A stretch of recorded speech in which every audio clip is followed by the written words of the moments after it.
still think you maybe take a chance like late and just take a quarterback. I'm not saying draft one in the first round. They may do that. There's reports that they're looking at them. But I think it doesn't hurt to take one maybe late, 5th, 6th round, just to see what you get. Oh, yeah. I mean, if all your team needs are filled and you're just kind of playing with the picks, then why not go for somebody? And, I mean, there's other options. Even at the combine, you could take someone early. I mean, who knows who's going to follow that 15th pick. And that 15th pick could even turn into Antonio Brown if you want to package a trade together. As it said, the Steelers are reporting that that the trade for Antonio Brown could be completed by this Friday, March 8th. I mean, there's a deadline that they've set. There's no real reason for that deadline, but that's just a deadline the team set, that Antonio Brown could be traded, and the Redskins are a team that could have him. But we'll talk about that in just a second. Just go back to the combine a little bit. So, who else do you have? Like, I know we talked about some winners. Do you got any real losers? I'm going to pick on Georgia a little bit. I think everybody that went to the combine, except for DeAndre Baker and Miko Hardman, are losers from Georgia. I think Isaac Nada proved that he should have stayed another year. I think Riley Ridley proved that he should have stayed another year. I think Elijah Holyfield proved that he should have stayed another year.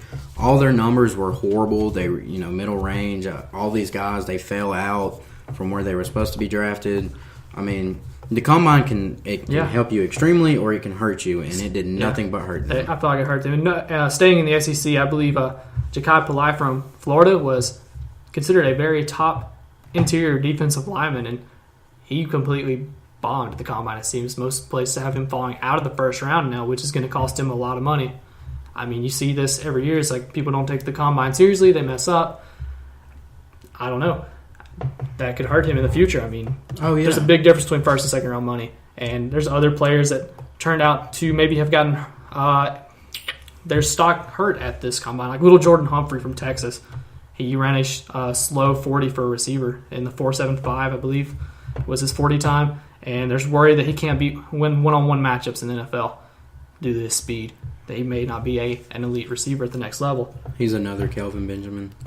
That is a risk that a team's going to have to worry about if they draft little Jordan Humphrey. And then you also have like a player who got hurt, like Marquise Hollywood Brown from Oklahoma.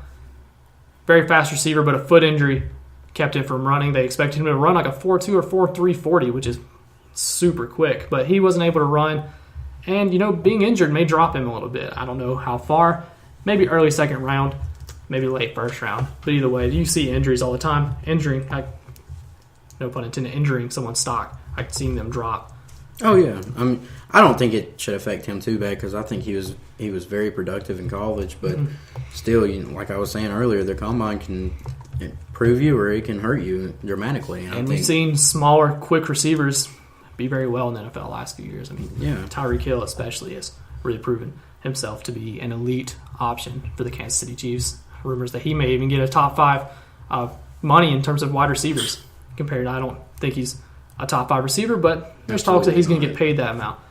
So, moving into that portion, as we've talked about, free agents and trades, we talked about you have Tyreek Hill. He might get that type of money. And another guy that's being linked to Kansas City, I saw today, is a free agent running back, Le'Veon Bell. There's rumors that maybe the Chiefs and him are at least discussing, or like it could be a potential fit. I think maybe Indianapolis is a better fit. What do you think? Oh, I would love it if he went to the Chiefs. I mean, that's just not fair. I would love it, though, because, I mean, you look at their system, you look at how good Kareem Hunt was, you look how good Spencer Ware was. I mean, and you think if you had some talent like Le'Veon Bell in there, I mean, it's just ridiculous. Would definitely remain an RB1 in fantasy football. So that'd be good for his fantasy owners. But in terms of production, I think Kansas City would be a good spot. But I just think going to Indy with Andrew Luck, I think Andrew Luck needs more help. Marlon Mack's not a bad back, but Le'Veon Bell is... he's not a Le'Veon Bell. Le'Veon Bell is Le'Veon Bell, and I think that could really improve Indianapolis and maybe push them to the next level because we saw it looks like Andrew Luck's shoulder's healthy. So, and another guy linked to Indianapolis is, I saw today Odell might get traded. And they're talking about Indianapolis could be a landing spot for Odell Beckham. They're worried about New York that Odell doesn't fit that culture anymore, and maybe they need to get rid of him. And if you need to rebuild in New York, Odell's one of your best assets. You're not going to trade Saquon because he's on his rookie deal. Odell would get you probably the most in return.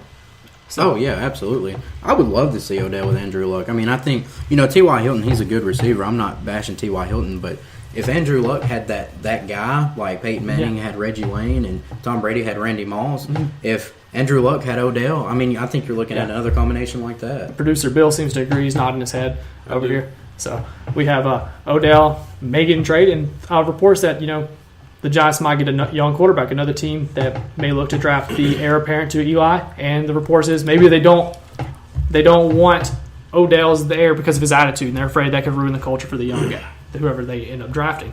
But I just see Odell maybe being a good fit in Indianapolis. Maybe they can get Odell and Le'Veon. I'm not sure if that's possible financially, but man, that would be. If I'm Andrew Luck, I'm hoping that happens. I would love to see Dwayne Haskins play for the Giants. But Odell and Antonio Brown, who we mentioned earlier, both seem to possibly. Antonio's going to be traded. It seems like Odell could possibly end up traded. And there's talks of not only Indianapolis, but Washington we mentioned. Oakland and San Francisco are also mentioned. Tennessee even has popped out in terms of a contender for those teams. So I don't know where he'll end up. Which would you like to see each? Let's just go with Odell and Antonio Brown. Which one do you think? I would love to see Odell in Indy, and I would love to see Antonio Brown in San Francisco. I think that'd be interesting. Jimmy G, if he can stay healthy, we haven't seen really what he can do leading a team. I think Oakland would be interesting for Antonio Brown because the reported price would be the draft pick they got from the Cowboys for Amari Cooper. So basically, you've turned Amari Cooper into Antonio Brown. And if you can trade Amari Cooper for Antonio Brown, no offense to Amari Cooper, I think you do that. That's a win. I think you do that every time. Welcome back to the 1056 Sports Podcast. Sorry for the interruption. We had some technical difficulties. Thank you, producer Jarrett, for getting us back online. Bill, we were talking, Antonio Brown trade rumors, reports that the Raiders could be interested and could trade the pick they got in the Amari Cooper trade to get Antonio Brown. So in a sense, trading Amari Cooper for Antonio Brown. And as I was saying, Amari Cooper is a good receiver, but if you can get Antonio Brown, you take Antonio Brown. And I believe you were agreeing, saying that's a absolutely, win. yeah. I mean, Amari Cooper, great receiver, no disrespect to Amari, but Antonio Brown is an elite receiver, as we've seen so far. He's a real top 5 receiver, so shout out to all those people that think Tyreek Hill's a top 5 receiver. 6 straight years with 100 receptions or more. I believe that's an NFL record. So, I mean, definitely an elite receiver. I mean, no one really knows what Gruden's doing. People have questioned what he's done the past few years in Oakland, but could be a big move. I mean, Antonio Brown could be a game changer if Derek Carr figures out whatever was going on in Oakland. I mean, it would be nice to actually have a target to throw to. So Antonio would fix that. And just in other NFL news, as we've seen, just not just trades, we've seen a lot of players get cut. Some notable names, like not just being rumored to be traded, but like let go, are not going to be re-signed by their teams. I think, started off, one of the biggest names that I thought that caught my attention was Landon Collins from the Giants. He's a Pro Bowl safety. I mean, you could argue that he's a top 10 safety in the league, and so for the Giants to let him walk. Weird that they're going to let him go. Yeah. I don't understand.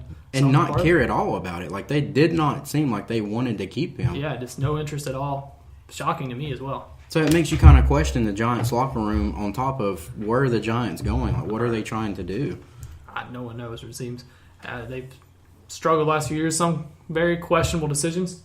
The Saquon Barkley move, even it's been questioned. Maybe turns out to be an elite player. But hey, that was a great draft pick. I'll go ahead and say that right now. Great draft pick, great player, but people thought, maybe you draft Eli's replacement at that point, especially because last year was considered a elite quarterback draft class. But no one's really sure what the Giants have been doing, especially with Landon Collins. And there's other players as well that it just seems like these players, even like we talked about Major League Baseball, like high-name guys aren't being treated as well with free agency, and you see some other guys maybe lose out on some starting jobs in the NFL. You look at, what San Francisco, what they're doing, they're letting Pierre Garçon go. So, I mean, that kind of makes you think, are they going to make that big move for AB if they're willing to let a veteran receiver go? Could be to get some financial flexibility. And as most Braves fans know, financial flexibility is a running joke because the Braves did not make any moves this offseason, and yes, I'm upset about that. But I am too. Going back to football, because that's what we're talking about right now, maybe the Garçon move was to make that move for Antonio Brown because, you paid Garoppolo a lot of money. You need him somebody to throw to. Exactly, and I think the 49ers are really close to being a contending team. I don't think you can look at their record the past 2 years and make that decision that they couldn't be a contending team. And that division isn't necessarily, murderer's row. I mean, I know the Rams made the Super Bowl, but Seattle seems to be on the downward trend. There's even reports that Russell Wilson could be on the way out if he wanted to be. And the Cardinals, they're just the Cardinals. So, I mean, definitely a winnable division, or at least enough to get several wins in. It's not like you're playing 6 really tough games. The Rams are going to be tough, it seems like, for a few years. But definitely. And on top of that, I'm going to go ahead and say this. The 49ers have the second best offensive-minded coach in the NFL behind Sean McVay. We saw what he did for Matt Ryan. So. Oh, yeah. Kyle Shanahan is a, marvelous And we've seen what the Falcons' offense has been since he left the Falcons. So nothing but struggle. Yeah. Tough for some Atlanta fans. Thankfully, I am not an Atlanta fan. I don't really have an NFL team. So that dog pound, baby, Cleveland Browns. Oh, absolutely. Baker Mayfield. Go ahead and size him up for his Hall of Fame jacket. That's facts right there. Him and Nick Chubb both. Yeah, Baker Mayfield, but we'll talk about that later. So, moving on to our last topic of the podcast, we're going to talk about some NBA news. We're running down toward the playoffs. We have most teams 16, 17, 18 games left. We're getting a clear picture. And last night we had some big news in the NBA, Justin.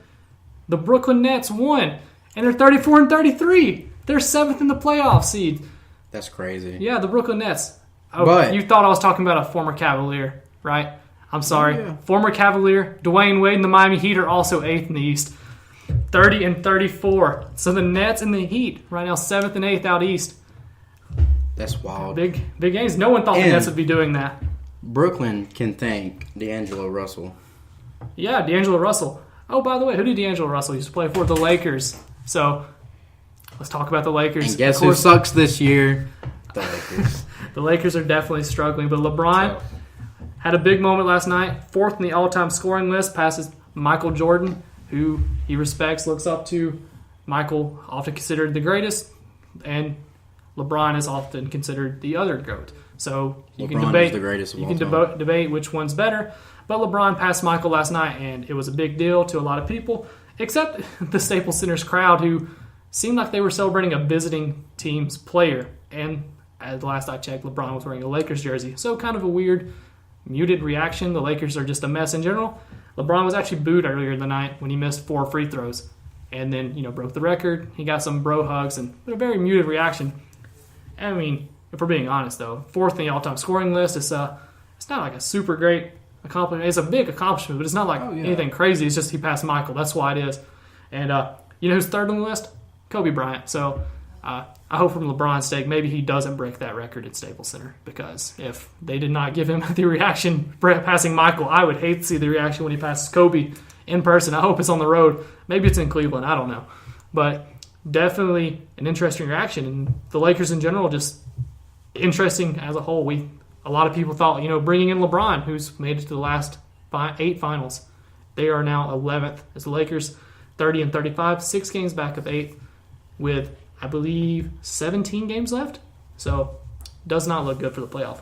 Absolutely not. I mean, I think this season is definitely a major letdown for the Lakers and their organization and their fans, because even when, you can't think that just because you brought in LeBron that you'd be able to knock off, Golden State or Houston, but you expect to make the playoffs at least. This is a guy who's played every single finals the last 8 years. He's, if we're being honest, played more minutes than anyone in the last decade, because he's went to 8 straight finals with 3 different teams if you count the second stint. Really, with the Cavs, he's played for 3 different teams, but the last 8 years with Miami and Cleveland, he's went to the finals every year. He's played a lot of minutes, and maybe we're seeing LeBron finally have his body break down. He's 34. He had a groin injury, and I don't think he's 100% still. He doesn't look like he's 100%. Absolutely not. And just in general, his body's breaking down, and I don't think you have a good team around LeBron. You don't have a LeBron James team in L.A. Exactly. If you look at the past several years where LeBron has played in Miami or in Cleveland, he's had a bunch of shooters, and LeBron basically played point guard. He's a shooting forward, a small forward, and a power forward mix. But he plays a lot of point guard, definitely ball dominant, and he's often going to. That's one of the things. He's one of the only players, if not the only player. I think he's actually the only player to be in the top 10 in both points and assists in the NBA. So definitely a very unselfish player in that sense. But who on the Lakers can shoot? No one really. I mean, who's your best shooter? Kyle Kuzma? I mean, he's one of the best, and that's the problem. Is when you go back to look at his teams in Cleveland and Miami, you had guys who could shoot around LeBron, so you could spread the floor, let LeBron go to the paint, drive, and then if the